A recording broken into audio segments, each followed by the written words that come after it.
When Rob Reiner stepped into her family's sprawling $13.5 million Brentwood mansion that quiet Sunday morning, she expected to find silence. She found blood. It was thick, coagulated, already darkening, and it was everywhere, smeared across the marble tiles, pooling at the bottom of the grand staircase. Two bodies. Her parents, Rob Reiner, the Hollywood legend, Michelle Singer Reiner, his wife of 36 years, both stabbed, repeatedly, brutally. Before we continue, please hit the like button, subscribe to the channel, and turn on the notification bell for updates. And in that instant, everything the world thought they knew about the Reiner household shattered. But what came next was even more horrifying. Because the moment the sirens wailed through the upscale neighborhood, the moment police taped off the now infamous estate, Romy reportedly uttered a phrase that would change the entire direction of the investigation. "There's someone in this family who's dangerous. Start with him." She didn't say Nick's name. She didn't have to.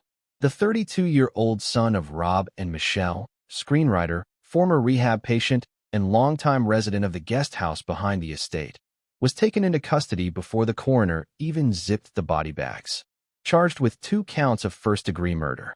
But here's the twist most people missed. Nick wasn't the first person to raise alarms. Not even close. The staff had been warning people for years. And now, after all the headlines, the tributes, the public statements from Hollywood elites, one former maid is speaking out. And what she says: "We all hated him. Not Nick. Rob." Let that sink in. Because while the world mourns a filmmaking icon, the people who worked inside his mansion are telling a very different story. A dark story. A story of manipulation, rage, gaslighting, and secrets that bled through every corner of the Reiner household, long before blood ever hit the floor. So what really happened in that mansion? Why did 5 maids quit in under 2 years? And what finally pushed one of them to risk everything and come forward? Let's rewind. Because this story doesn't start with the murders. It starts with a dinner party. A glittering, champagne-soaked Hollywood evening in the fall of 2022. A fundraiser hosted by Rob and Michelle in their Brentwood home. Photos were taken. Laughter echoed through the marble halls. The guest list was A-list royalty: directors, actors, producers, Netflix execs, CNN anchors. Even a sitting senator made an appearance. But one guest, someone working the event, caught something chilling. She was a server, temp staff, filling in for the usual kitchen team. And she later told her friend, who happened to be one of the full-time maids, that something felt off that night. There was a moment when Michelle tried to leave the party early, tried to go upstairs. Rob stopped her, loudly, firmly. Guests laughed it off. But behind Michelle's tight smile, the server saw something in her eyes: fear. And later that week, that same full-time maid found Michelle crying on the back patio, alone, wine glass untouched. When the maid asked what was wrong, Michelle reportedly whispered, "Don't leave. I don't want to be alone with them anymore." Who did she mean? Rob? Nick? Both? The maid wouldn't say more. Not then. But 2 weeks later, she quit. No warning. No explanation. Just left her key on the kitchen counter and vanished. She was the 3rd maid to leave in under a year. And the next one would leave in even worse circumstances. Here's where the pattern begins to unravel. According to one whistleblower, who has since gone into hiding, the staff operated in fear. Not fear of physical violence, but of psychological warfare, gaslighting, emotional breakdowns, sudden mood swings from Rob, and unpredictable behavior from Nick. "You were either the perfect employee," she says, "or you were out. No mistakes, no opinions." And God forbid you ever showed sympathy for Michelle. Because apparently, that was the one thing that Rob couldn't tolerate: anyone getting too close to his wife. So what was going on? To the outside world, Rob Reiner was the image of liberal Hollywood nobility, all in the family alum, director of A Few Good Men, advocate for free speech and justice. But behind those mansion gates, there were whispers of rage, of control, of a family dynamic so toxic it drove every single long-term employee away, one after the other. And yet, they all stayed quiet. Why? Because they were paid to. Several maids claimed they were made to sign NDAs, non-disclosure agreements, when hired. Others say their exit interviews included reminder clauses about confidentiality. One woman says she received a $10,000 severance check after just 6 months of employment. A golden handshake? Or hush money? At first, no one dared to question it. But in the days following the murder, after Nick's arrest, the dam began to crack. It started with a text, a cryptic message sent from an untraceable number to a local journalist. If you want to know what really happened in that house, start with the Maids. Within 48 hours, the journalist had tracked down one of them, a woman who had worked there for nearly 3 years, and who kept a journal of everything she saw. And in that journal were entries like, Rob screamed at her again today, broke another plate. Nick's door was locked all weekend. Michelle looked pale. I heard something in the guest house last night. Sounded like crying, then a loud bang. But the entry that shook the reporter? The one dated just 6 days before the murders. Something terrible is going to happen. I don't know how I know, but I feel it. Why didn't she speak out earlier? Fear. Because Rob had power, connections, lawyers, and, according to one former housekeeper, he made sure everyone knew who was really in charge. But not all power lasts forever. Because now, with the house sealed, the bodies buried, and the court case looming, the staff is done being silent. They've started talking, and what they're saying will leave you shaken. Because this wasn't just a household in turmoil. This was a pressure cooker, a beautiful cage, a house wrapped in fame and fortune, but rotting at its core. And somewhere inside that chaos, someone snapped. The question is who? Was it Nick, unraveling under years of internal darkness? Was it Rob, finally confronting demons he couldn't control? Was it Michelle, fighting back?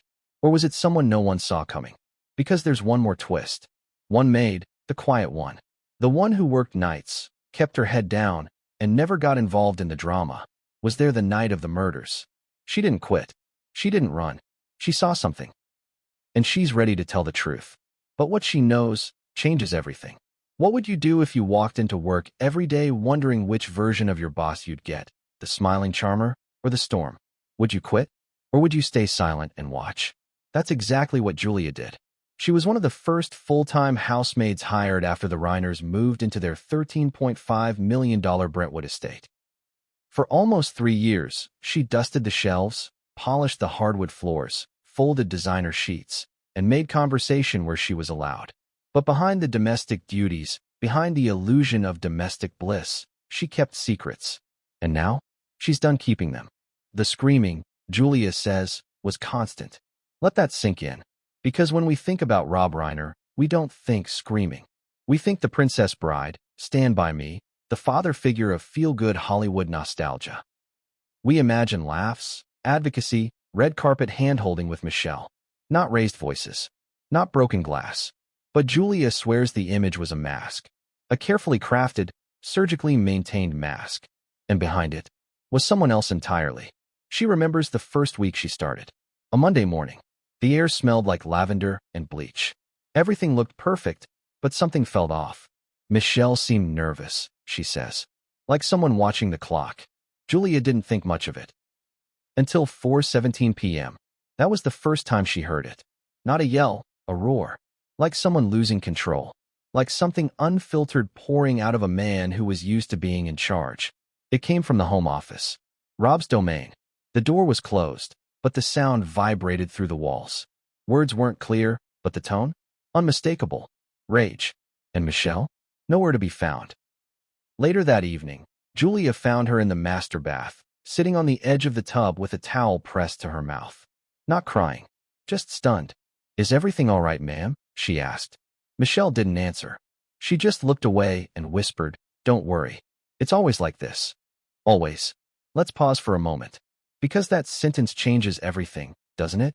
What does always like this mean in a home where the gates block out the world and every room has a lock? What does it mean in a house where appearances matter more than anything else? Julia didn't press her. At the time, she thought it was just marital tension, Hollywood stress, ego clashes. But as the weeks turned into months, a pattern emerged. Rob's mood swings, Michelle's disappearances, and the thing that haunted Julia the most? The silence after the rage. It was like a vacuum, she explains. 1 second, the whole house was vibrating. And then, dead quiet. Like someone hit mute on a war zone. But here's where it gets darker. Because it wasn't just Rob. Julia says Nick, who lived in the guest house, had his own storms, and sometimes they overlapped. There was one night, she recounts, I was wiping down the kitchen counters after dinner. Nick burst in from the garden door, slammed a drawer open, and started yelling at no one. Just yelling, talking to himself, accusing people who weren't there. She froze. He didn't even see her. He took a knife, stared at it, put it down, walked out again. She told Michelle the next day. And Michelle? She looked tired. So tired. And she just said, he's not dangerous. He's just struggling. But Julia wasn't convinced. In fact, she started taking photos. Not of people that would have violated the strict employee handbook, but of things. Broken lamp bases, glass on the stairs, a cracked mirror in the upstairs hallway, and her journal, filled with coded notes. March 13th. Green vase smashed. No one cleaned it. Blood on sleeve. April 2nd. M said she didn't sleep. Heard our shouting at 3 a.m. No music this time. April 28th. Nick in pantry again. Heard whispering. Alone. Now you might ask, why stay? Why not leave? Simple. Fear. Because quitting in that house wasn't easy. There were contracts. Clauses. Julia says there was even a departure conversation with Rob himself. He sat me down, she says, when I hinted I might need to resign. He smiled the whole time. Said he understood. But then he said, you're not going to repeat anything, are you? Just like that. Soft. But heavy. She didn't quit. Not then. But others did. One girl, Marisol, lasted 3 weeks. Left in tears after Michelle allegedly screamed at her to get out during a kitchen incident. Another, Tanya, left a handwritten note tucked under Julia's pillow. It read, it's not worth it. There's something wrong here. And the most chilling part? Julia says they all knew something was coming. Not what. Not when. Just something. The house felt like it was holding its breath, she explains. Like everyone was waiting for the final blow. She remembers the night she almost walked out. It was during an event. A small dinner. 8 guests. Industry types. Everything was perfect. Champagne chilled. Caviar plated. Rob was charming, even funny. But halfway through, Julia walked by the wine cellar and heard it. Not shouting. Crying. Not Michelle. Nick. Sobbing. She paused. And then, the slam of a door. Footsteps. Someone hissing. Get your act together. Do you want her to leave you too? A beat of silence. Then laughter. Forced. Practiced. The kind of laugh that says, let's pretend that didn't just happen. She doesn't know who said it. But she knows it wasn't Michelle. Later that night, she found a wine glass smashed in the master bedroom. And the sheets, wrinkled, ripped, like someone had clawed at them. No one said a word the next morning. Business as usual. But Julia started to pack her things. The only reason she stayed a little longer? Michelle. Sometimes, she says, she'd leave little notes for me. Nothing big. Just, thank you. Or I see you. Things like that. It felt like she needed someone, anyone, to know she was still there. She didn't want to abandon her. But then came the final straw. An argument. Not screaming this time. Whispers. Threats. Julia wasn't supposed to hear it, but the vent above the laundry room carried sound. Rob. You keep siding with them, I swear to God. Michelle. They're not the problem. You are. A thud. A chair moving. Silence. Then a single sentence. Michelle, you're going to kill me one day. Julia left 2 days later. No warning. No goodbye. Just vanished, like the others. And she never told anyone. Until now. Why? Because after the murders, she saw the coverage. The headlines. The tributes. The tweets from Hollywood royalty saying Rob and Michelle were the gold standard of love and marriage. And it made her sick. They were not what people think, she says. At least not in that house. Something broke a long time ago. And none of us, the staff, were blind to it. Now, she's ready to expose it all. Because she wasn't the only maid with stories. And one of them left behind a recording, a meeting, a conversation between every staff member who ever worked in that mansion. And in that conversation, a phrase no one expected to hear. We all hated him. But the person who said it? That's the real twist. Because it wasn't Julia. And it wasn't the cook. It was someone still living behind the mansion. Still under the radar. Still hiding the biggest secret of them all. And what she's about to reveal will rip the lid off everything. Have you ever wondered what someone does when no one's watching? Now imagine that person lives in the backyard of a Hollywood mansion with money, privilege, and unchecked access to silence. What goes on behind those closed doors? Because while the media focused on the shocking double murder inside Rob and Michelle Reiner's Brentwood estate, few turned their attention to the quiet little structure just 50 yards away, the guest house. But every maid did. They always noticed the guest house, because Nick Reiner lived there. And something about that place didn't sit right. Let's rewind. Nick Reiner, 32. Rob and Michelle's only son together. Former screenwriter. Rehab alumni. Once hailed as a redemption story. Now accused of stabbing his parents to death. But according to the staff, Nick had been unraveling for a long time. And it started with isolation. The guest house had everything. A full kitchen, a king-sized bed, a soundproof media room, blackout curtains, and a padlock. Yes, a padlock. On the inside. He didn't use it at first. But after his third stint in rehab, Nick moved in full-time and started locking the doors, even when he was home. We weren't allowed to clean it, says Rosa, a former maid. He said, I'll take care of it myself. But we knew he didn't. She recalls the smell. Not always bad. Sometimes medicinal. Sometimes chemical. But always wrong. And that's not even the strangest part. The cameras. Security cameras lined the entire estate. That's not unusual for a celebrity home. But one day, the system glitched. And what popped up on the main surveillance feed stunned the staff. A hidden interior feed from the guest house. Not just facing the entrance, but inside the living room. No one knew it existed. Not even Michelle, according to Rosa. And that's when whispers started among the staff. What is he doing in there? Because no one ever saw guests come or go. No food deliveries. No Uber receipts. And yet, Nick never used the main kitchen. He kept to himself. Barely interacted with his parents. Didn't attend family dinners. Not even on holidays. One Thanksgiving, Julia said she brought Michelle a wrapped plate and casually asked if Nick would be joining. Michelle paused, then forced a smile and said, Nick prefers quiet. But what does quiet mean in a house filled with tension? According to one former groundskeeper, who asked not to be named. Nick often walked the perimeter of the property late at night. Always alone. Sometimes barefoot. Sometimes talking to himself. And once, he was crying. Loudly. Over and over. She doesn't see me. She doesn't see me. She doesn't see me. Was he talking about Michelle? Romy? Someone else? No one knows for sure. But there's more.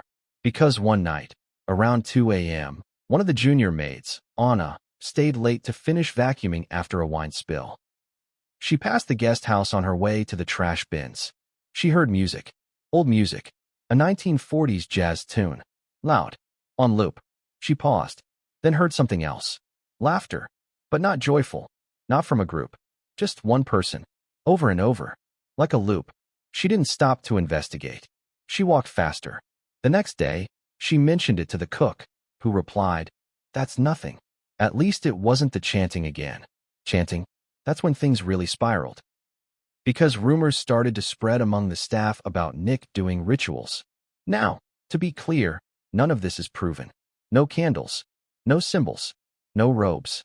But multiple staffers claimed to hear rhythmic stomping, muttering, and once, what sounded like Latin. One maid even swore she saw a small animal cage in Nick's kitchen. Empty. Bloodied. Rob was apparently aware of none of this. Or chose to ignore it. Michelle? That's where things get cloudy. According to a handwritten journal kept by one of the maids, the same journal later leaked to the press. Michelle visited the guest house on at least 5 separate nights in the months leading up to her death. Each time, she went alone. Each time, she returned looking pale. On one occasion, she had a scratch across her wrist. Another time, she was shaking. And the final visit? She brought a key. But the next day, she had a bruise on her jaw. When asked about it, she said, I tripped on the stairs. But the stairs in the guest house. Carpeted. No edges. No slip zones. So what really happened in there? No one knows. But what is known, and what shook the entire household staff, is what Anna accidentally saw the night before she quit. She was collecting towels from the pool house. She passed near the guest house, and for the first time ever, the curtains were open. And inside, Nick was standing in the middle of the room. Not moving. Just staring. At a whiteboard. Covered in words.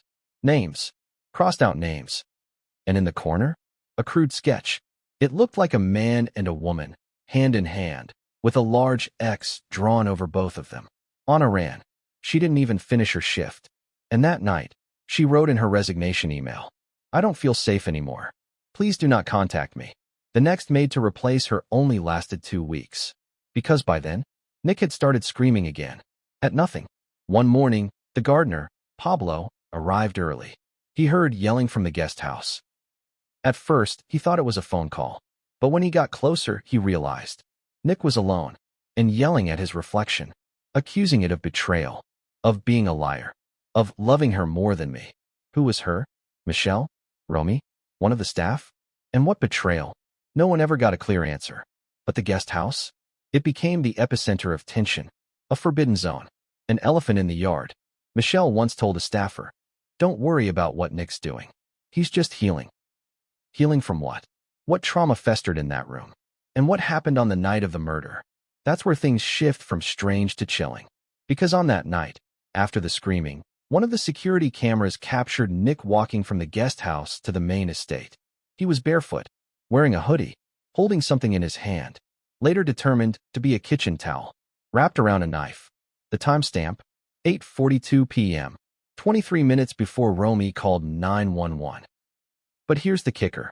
That security camera feed was deleted, only recovered after tech experts retrieved the backup footage from the cloud, which means someone inside that house tried to erase it.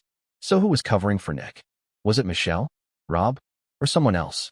And what about the whiteboard? When police entered the guest house, they found the board wiped clean. But luminol tests showed traces of writing. One phrase stood out. They ruined everything. Underneath it, 2 sets of initials, RR and MS.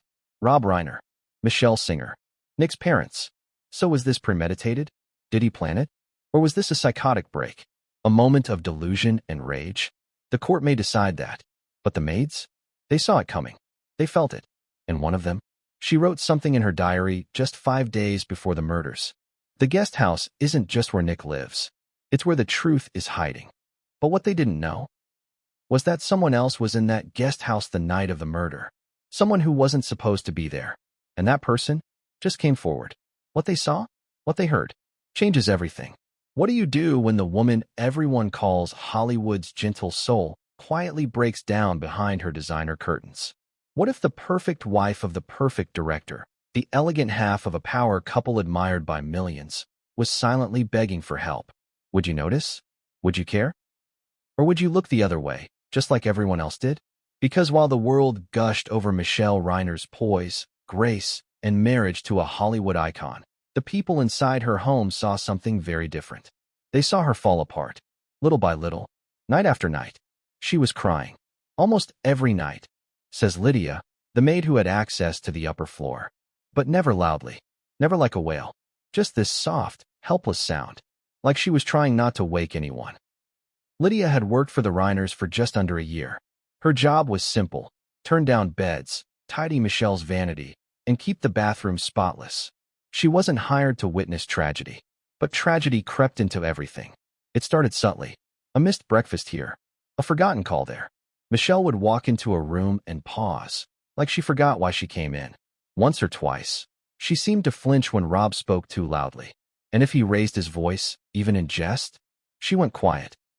Sometimes she just stared into space, Lydia says, like she was trying to remember who she used to be. Michelle was no stranger to pressure. A screenwriter, an activist, a mother, and a wife to one of the loudest voices in progressive Hollywood. She'd been in the spotlight for decades. But there's a difference between public strength and private survival. And Michelle, in those final months, was barely surviving.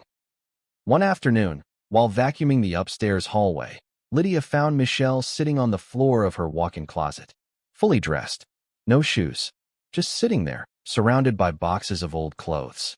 "Everything feels small," she whispered. "This house, this life, even the air." Lydia didn't know what to say. She offered to bring her water. Michelle nodded, but never drank it. The next day, she was back to smiling. Fake smiling. That's how everyone described it. The fake smiles. The rehearsed warmth. The way she played the part. But when no one was looking, Michelle was unraveling. And she left clues everywhere. A chipped nail on a wine glass. A broken picture frame. journals tucked beneath the mattress, pages missing. Once, Lydia found a pair of earrings in the freezer. Not by accident. They were wrapped in tissue, placed deliberately in a small container. Why? No one knew. Maybe it was a test. Maybe she was trying to see if anyone noticed. No one did. Except the maids. Because maids don't just clean. They observe. They notice what others ignore. The perfume that's barely touched. The prescriptions that disappear faster than the refills. The cuts on a wrist that came from a rose bush, even though there are no roses on the property. And then there were the calls. Michelle would sneak into the laundry room late at night, the only place without camera coverage, and whisper into her phone. Sometimes she cried. Sometimes she pleaded. Sometimes she just sat there, rocking back and forth, the phone pressed to her chest, the call already ended. Lydia once found a note torn into pieces in the trash. It wasn't hard to put back together. It read, "If you keep him here, I swear I'll leave. I can't sleep. I can't breathe. I can't live like this anymore." It wasn't signed, but everyone assumed it was written by Michelle. And him? Most likely, Nick. Because if there was one topic that made Michelle's mask crack, it was her son. Nick was her heartbreak, her guilt, her constant contradiction. Some days, she adored him, Lydia explains. She said he was brilliant, sensitive, misunderstood. But other times, she looked terrified when his name was mentioned. There was one night, about a month before the murders, when Michelle asked Lydia to stay late. She didn't say why, just asked her to be there. Around midnight, Nick burst into the main house, slamming doors, muttering, pacing. Michelle confronted him in the living room. It was the only time Lydia ever saw her raise her voice. "You promised me," she screamed. "You said you were better." Nick replied with something Lydia couldn't hear. But Michelle's response, "I am not afraid of you." The next morning, she had a bruise on her arm. When Lydia asked about it, Michelle smiled that same tired smile and said, "I walked into the door." That lie? It's been told 1,000 times by 1,000 women. And every maid in the house knew it wasn't true. Still, no one said anything. Because what could they do? They were paid staff. They had contracts. They had mouths to feed. And Michelle? She never asked for help. She only asked for silence. But sometimes, the silence broke. And when it did, the truth came pouring out. It happened one rainy afternoon, when Michelle was supposedly alone. Lydia had come back unexpectedly to retrieve her wallet. As she walked through the side entrance, she heard sobbing coming from the piano room. Michelle was sitting at the bench, pressing the same key over and over. F, F, F, again and again. And in between, whispers. "I can't live like this. They don't see me. They'll kill me." Over and over, until she stopped. Then she stood, wiped her face, and walked out of the room like nothing happened. But Lydia never forgot that moment. Because that wasn't the Michelle from magazine covers. That wasn't the woman who hosted galas and posed with puppies for charity. That was someone broken, someone desperate. And desperate people sometimes leave behind more than just whispers. 2 weeks later, Michelle started writing again. Not screenplays. Notes. Sticky notes. Scraps of envelopes. Little pieces of lined paper tucked in corners, behind books, under cushions. Some were incoherent. Others were messages. Like, "Romy, don't trust him. I never agreed to this. Check the files under A19. They're watching me." Who they were, no one knows. But A19? That was a file cabinet in Rob's private office. A drawer Lydia had cleaned many times, always locked. But one day it wasn't.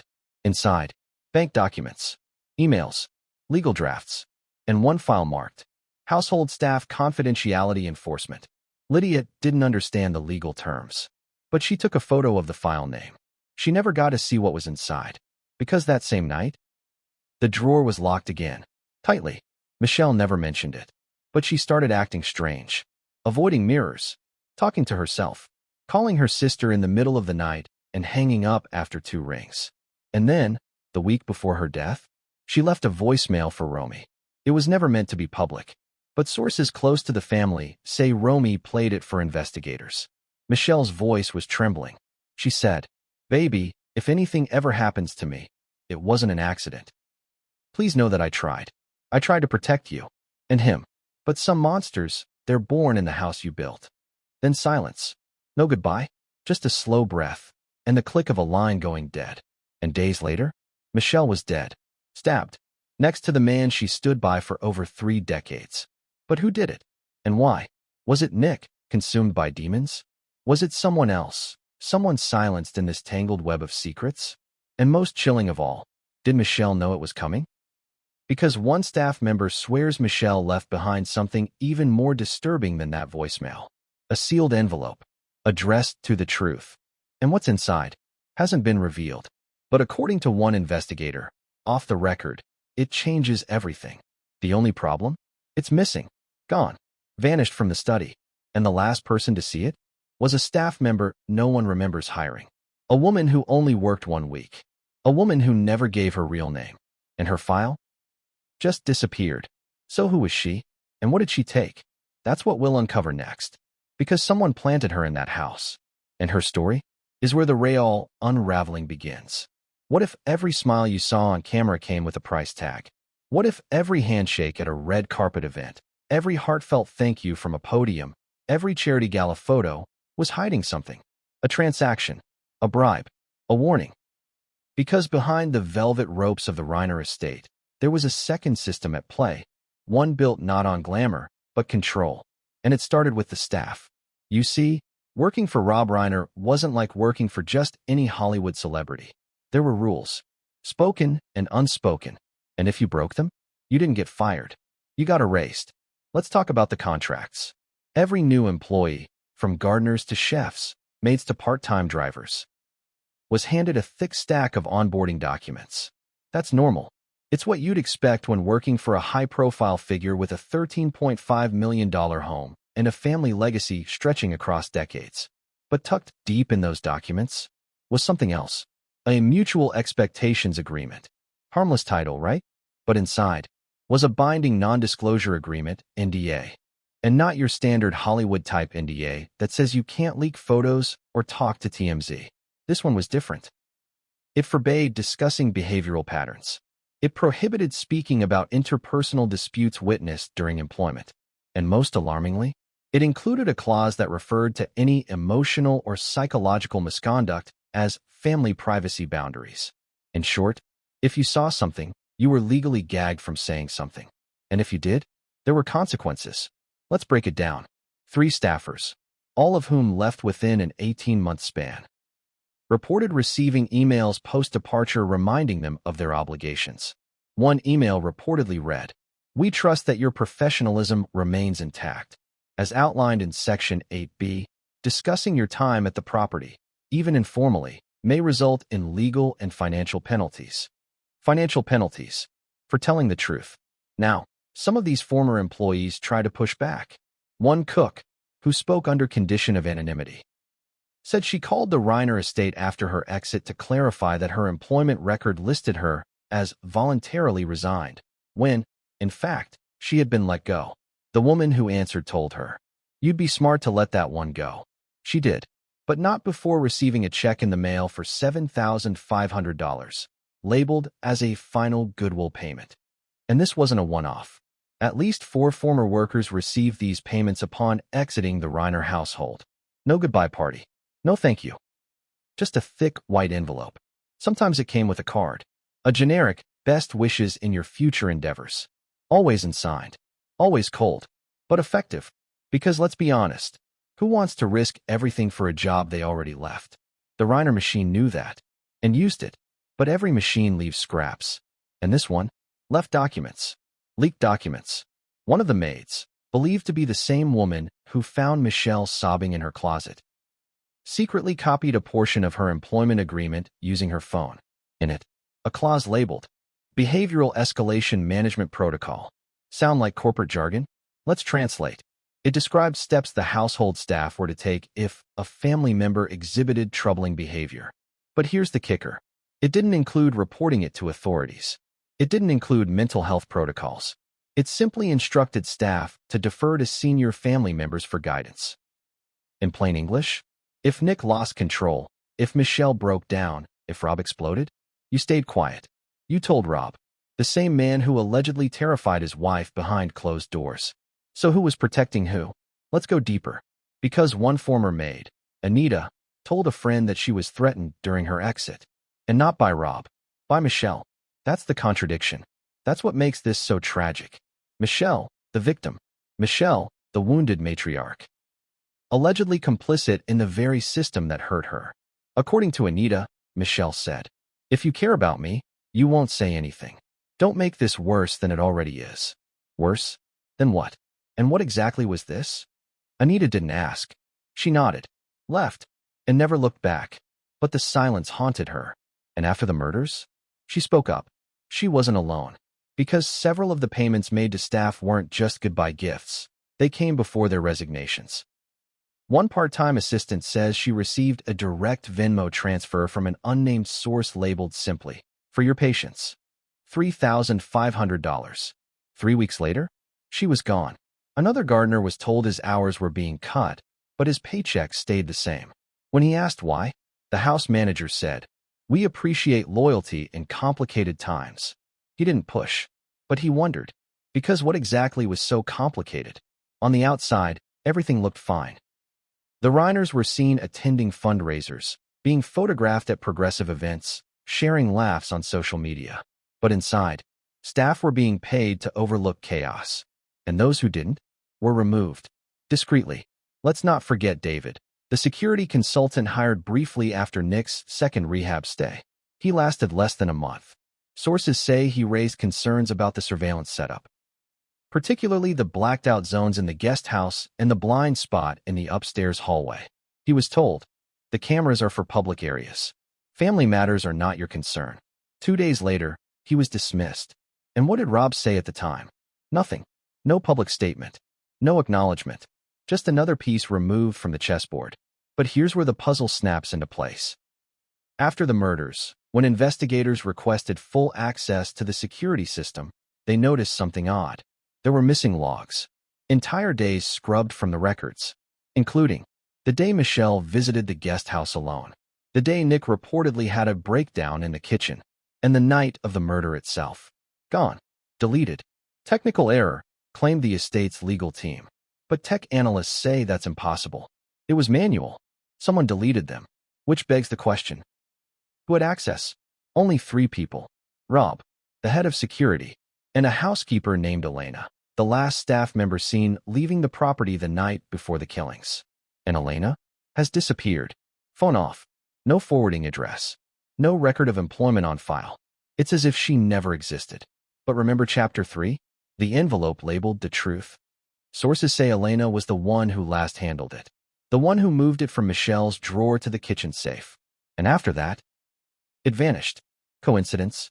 Or cleanup? Because if that envelope contained what some believe, a full confession, or worse, evidence of an ongoing cover-up, then whoever took it knew exactly what they were doing. And now, that truth is gone. Or so they thought. Because someone else took a photo of that envelope before it disappeared. Someone hiding in plain sight. And that person just came forward. They know what was inside. They know who took it. And they're ready to talk. But not to police. To the press. And the file they've just leaked includes a list, a handwritten list, of every employee who ever signed an NDA at the Reiner home. And the one name not on the list is the most dangerous witness of all. What would you do if your own family started to feel like strangers? If the laughter at dinner sounded rehearsed, and the hugs began to feel like traps? What if your mother looked at you with silent fear in her eyes, and your brother stared at you like you were the enemy? Would you stay? Would you scream? Or would you do what Rob Reiner did? Quietly, secretly, leave breadcrumbs? Because long before she dialed 911, long before she found her parents' bodies, blood pooling beneath them, Romy knew something was off, and she tried to warn someone. Tried, but no one listened. Until now. Let's rewind to 6 months before the murders. Romy Reiner, 27 years old, daughter of Rob and Michelle, aspiring filmmaker, creative, private, had started spending less time at the family estate. She wasn't fighting with them. There were no public spats, no screaming matches. She just withdrew. Subtly. Friends say she started avoiding holiday dinners, stopped bringing over her boyfriend, skipped out on big photo ops, and when she did visit, she never stayed long. One staffer described her as nervous, fidgety, like she wanted to be invisible. And there was something else. The cameras. Romy had started asking about the household security system. A lot. Which cameras were motion activated? Which ones had audio? who had access to the saved footage. One day, she even asked the head of security, "Can you delete something without anyone knowing?" At the time, he thought it was an odd question. Now, it feels like foreshadowing. Because Romy wasn't just curious, she was watching. She was documenting. And she was scared. According to a friend, who only agreed to speak under the condition of anonymity, Romy confided that something's wrong with Nick, and Mom's covering for it. The friend pressed. Romy hesitated, then said, "He watches her like she's a stranger. Sometimes he talks about her in the third person, like she's not even there." And what about Rob? That's where Romy got quiet. Because Rob wasn't just her father. He was the authority in that house. He controlled the narrative, the tempo, the image. So whatever she believed he was doing or not doing, it wasn't something she said out loud. But she wrote it. In texts, in emails, in notes. And one of those notes leaked. It was a screenshot, allegedly taken by Romy and sent to a private friend group chat. Just one line, saved in her phone's notes app. "If I die under mysterious circumstances, please start with the guest house." Now, was it a joke? A vent? A desperate cry for help? We don't know. But it's not the only clue. Because 2 weeks before the murders, Romy reportedly went to a lawyer. Not her family's lawyer, a separate one. Independent. Unknown to the rest of the Reiners. She inquired about one thing: how to legally distance herself from her family's estate in the event of a future lawsuit. The lawyer refused to discuss details, citing confidentiality. But the timing? Chilling. And then came the message. A text, sent from Romy to her cousin, time-stamped 3 nights before the murder. It read, "If things go south, check Mom's journal. It's in the piano bench, the one she never plays anymore." A few hours later, the same cousin replied, "Are you okay? What's going on?" No response. Romy went quiet. Until Sunday. Until the 911 call that would echo through Los Angeles. 911, what's your emergency? I need police. Please hurry.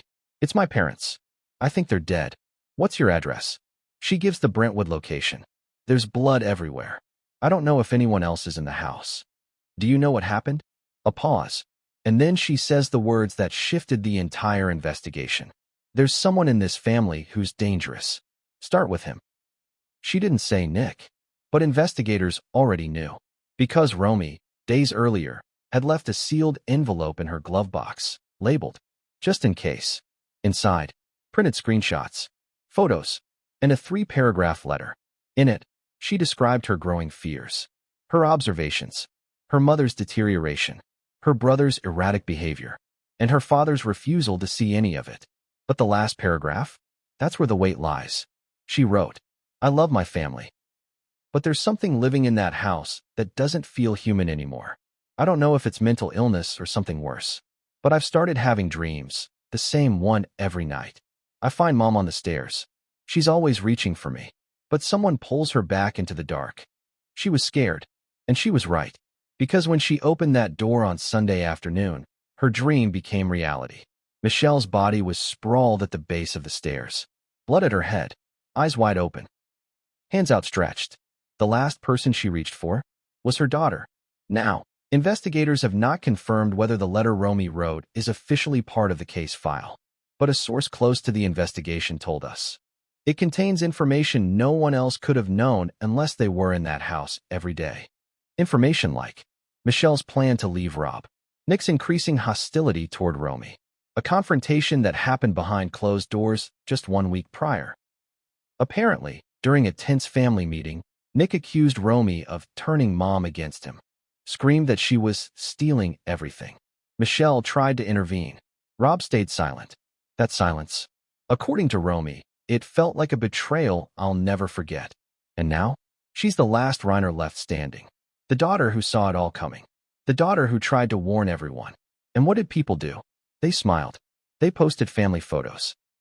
They said things like, "You're overreacting, and he's your brother." But Romy knew. And her final warning wasn't just to her cousin.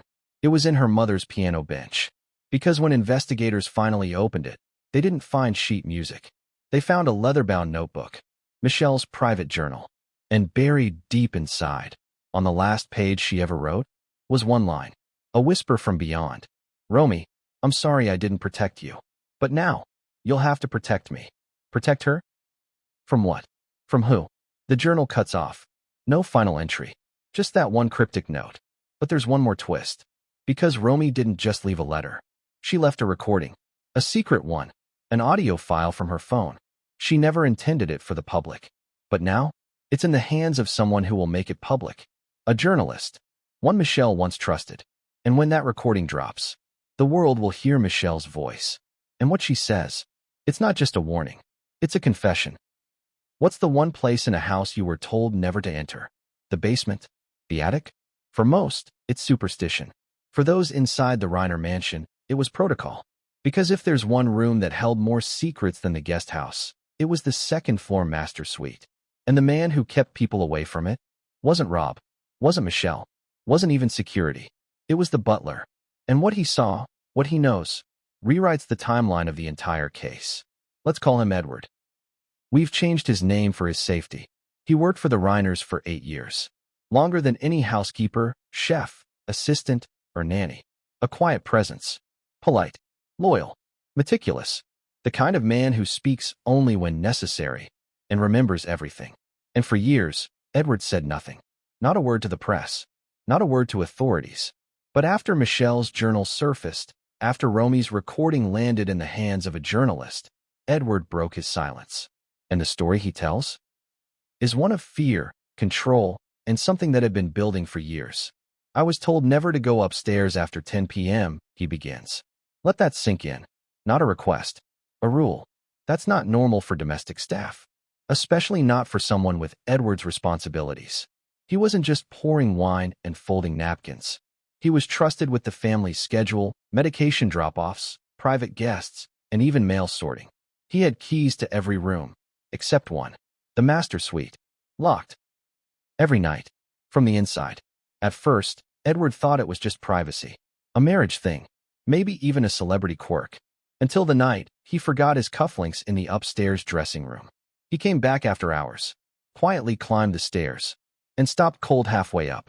Because someone was sobbing. Not Michelle. A man. Broken. Gasping. Whispering words Edward couldn't make out. Then a crash. A drawer slammed. A lamp shattered. Followed by a voice. You don't get to leave me. No one leaves me. Edward backed down the stairs. Never retrieved the cufflinks. He never tried again. But that wasn't the only night. Because he started noticing patterns.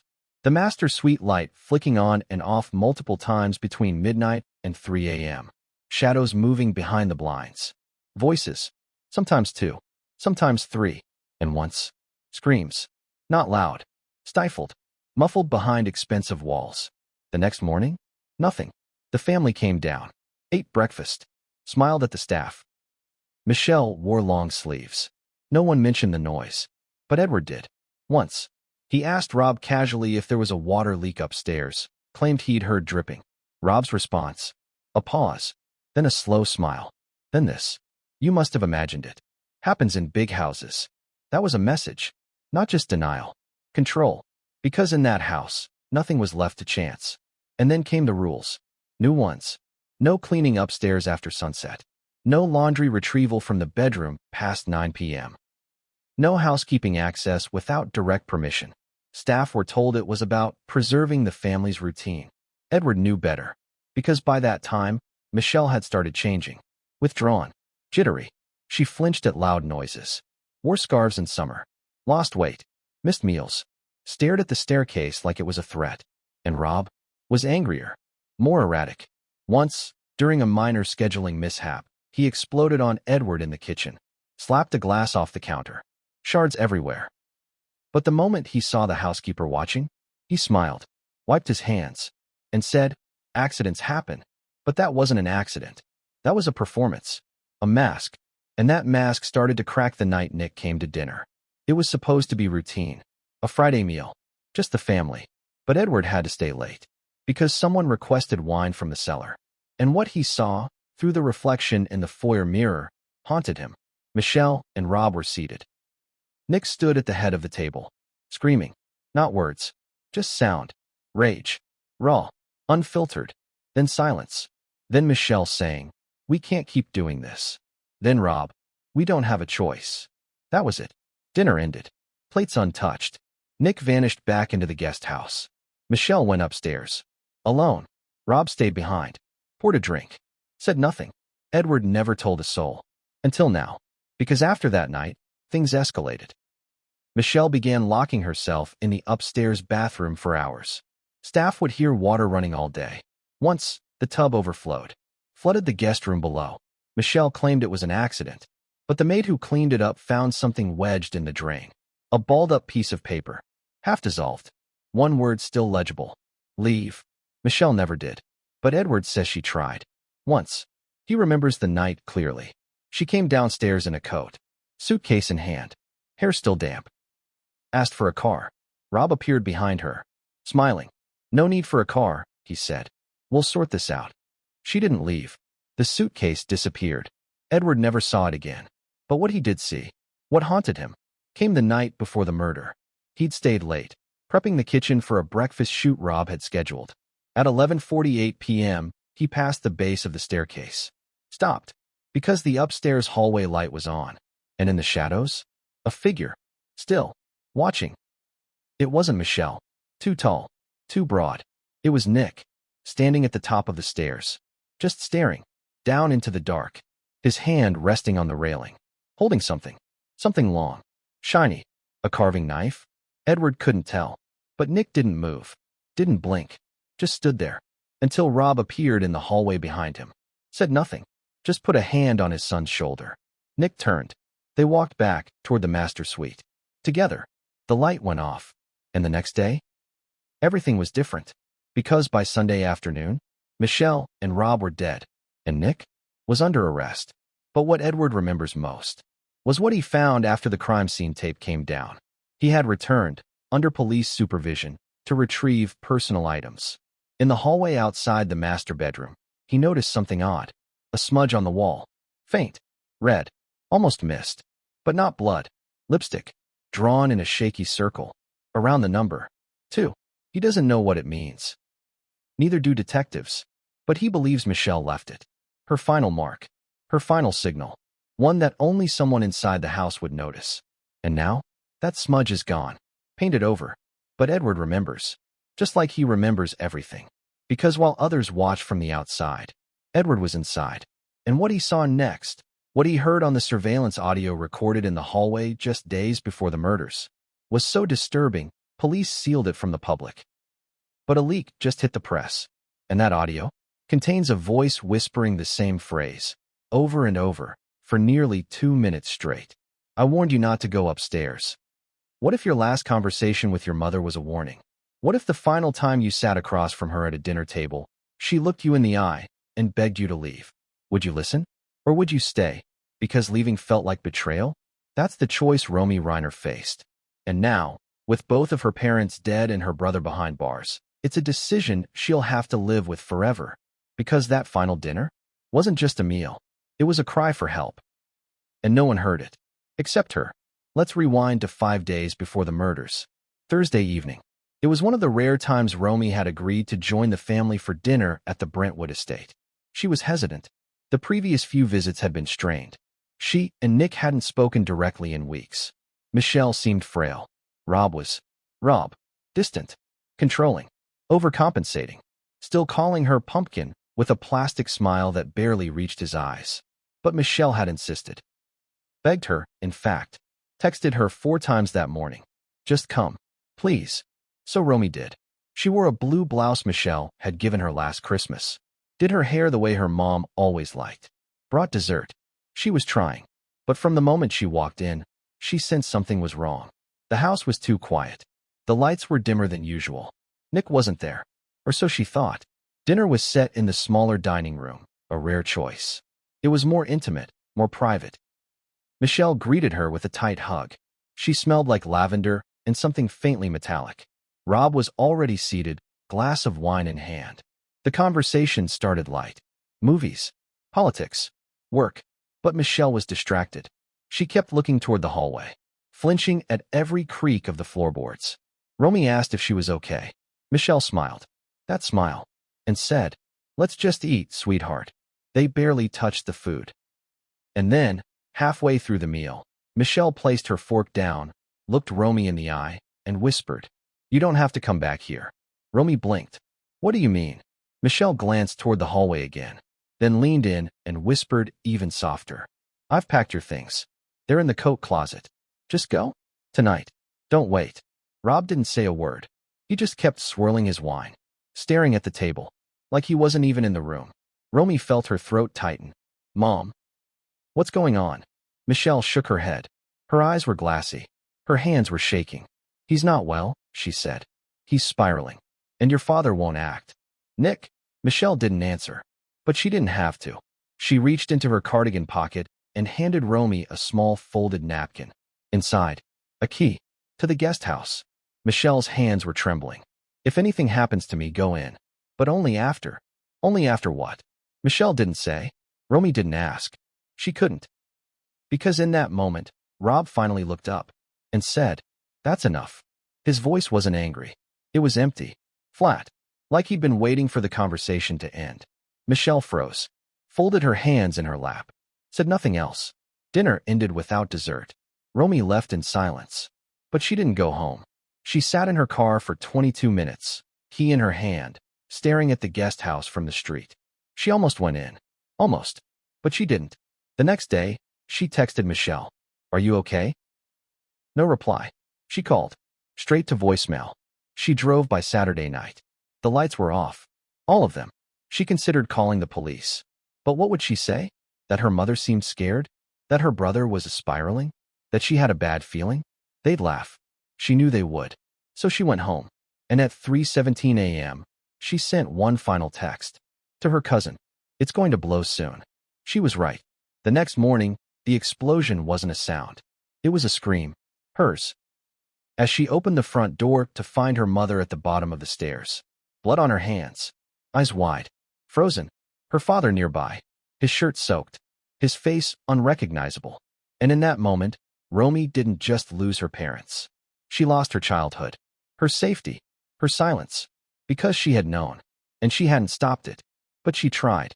And now we know. Because in the days after the murders, she gave investigators everything. Her texts. Her notes. And the key. The key to the guest house. Police entered it 2 days later. And what they found confirmed everything Michelle feared. A journal. Nick's. Dozens of pages. Unstable. Obsessive. Delusional. Mentions of Michelle. Accusations. "She replaced me. She sees Romy as her real child. They're plotting against me. I'll make them listen." And then, the final entry. Dinner was the test. They failed. Tomorrow, everything resets. Dinner. That dinner. Michelle knew. She had tried to warn Romy. And in a way, she did. Because thanks to that night, to that moment, Romy gave police the tool they needed to charge Nick. But the weight of that knowledge is crushing. She can't sleep. Can't eat. And when a reporter asked her, weeks later, if she had anything left to say, she whispered, "I should have stayed." But how could she have known? How could anyone have known? Except maybe they did. Because someone else was in the house that night. A staff member Romy didn't recognize. A woman with short dark hair and no name tag. She served the wine, cleared the plates, said almost nothing. And now, she's missing. No employee file. No payment record. No identity. But surveillance shows her exiting the kitchen 30 minutes after Romy left. And in her hand, a small black bag. Same shape. Same size. As the safe Michelle had used to store her journals. So who was she? Who hired her? And what did she take? That's the next mystery. Because if Michelle's other journals are out there, they may contain more. Names. Dates. Evidence. And one former staffer claims to have seen a sticky note on Michelle's vanity that said, "Check May 14th entry. Everything starts there." But May 14th was the date of another dinner. 1 year earlier. A dinner no one talks about. And after that night, Nick stopped speaking to Michelle for 6 months. What happened that night? What was said? Who else was there? That's where the story now turns. Because that forgotten dinner may hold the key to why Michelle and Rob died. And it all comes down to what happened on May 14th. What triggers a tragedy? Is it a slow burn, a simmering rage that finally boils over? Or is it a single moment, sharp, fast, impossible to undo? According to those who worked in the Reiner estate, that moment came 2 weeks before the murders. It happened in the kitchen. It involved a missing knife. and it left a stain no one could scrub out, not even from memory. Let's set the scene. It was a Thursday afternoon. Warm, breezy, the kind of golden Los Angeles day where nothing should go wrong. But inside the Reiner mansion, pressure was mounting. Michelle hadn't been seen that morning. Nick had been pacing the property for hours. And Rob, locked in his office, yelling into a phone. The house staff were on edge. Tensions were high. And then, it happened. Just after 1:30 p.m. The kitchen erupted in chaos. Not from clattering pans. From shouting. Nick. He stormed into the kitchen demanding lunch. Something different. Something not poisoned, he screamed. The cook, startled, offered him grilled salmon, the same dish he'd requested 2 days earlier. That's when he snapped. He grabbed a knife from the butcher block, a 9-inch chef's blade, held it in his hand, stared at it, then slammed it, not down, but into the countertop. Buried it halfway through the cutting board. Silence. Everyone froze. The cook took a step back. Nick was breathing heavily, eyes wide, lips trembling. Then he muttered,